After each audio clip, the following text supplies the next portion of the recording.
அதிகமாக நேசிக்கிற நல்ல பிதாவே, இந்த நாளுக்கு பாகத்தில் வருகிறோம். உங்களுடைய சரீரமா இருக்கிற அப்பத்தை பெற்றுக் கொண்டிருக்கிற எங்களை காயம் தருகிறோம்.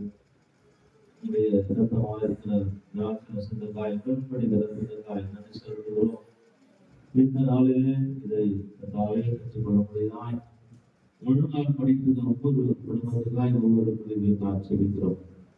உடன்படிக்கிற ரத்தம் அந்த வீட்டு வாழ்க்கையில ஜெயத்தை விடுதலை அற்புதங்களை அதிசயங்களை மகிமையை இந்த ரத்தம் தருமடியாய் இப்படி பாட்டத்தை மறுக்கிற மாட்டவர் அன்பாயில சின்னப்பட்ட ரத்தத்தினால் இந்த நாளில பங்கு ஒவ்வொரு குடும்பத்தில் ஒவ்வொரு வாழ்க்கையின் சரீரத்துல எல்லாத்தையும் அந்த மாற்றத்தை தேவன் உண்டு பண்ண முடியாது. இயேசுவின் ரத்தத்தினால நாங்கள் ஜெயத்தை பெற்றுவிட முடியாது. இந்த கருத்துல வருகிறோம். அற்புதங்களை செய்ததற்காய் நன்றி செலுத்துறையா, விடுதலைக்கு நன்மைகள் பெற்றுக்கொண்டதற்காய் நன்றி செலுத்துகிறோம். மேற்படிக்கு ரத்த தவணை சகல பாவங்கள் நீக்கி நஞ்சத்திற்காய் விடுதலையானதற்காய் நன்றி செலுத்துகிறோம். தொடர்ந்து பாதுகாப்புகளும் இயேசுவின் நாமத்தில் பிதாவே, ஆமென், ஆமென்.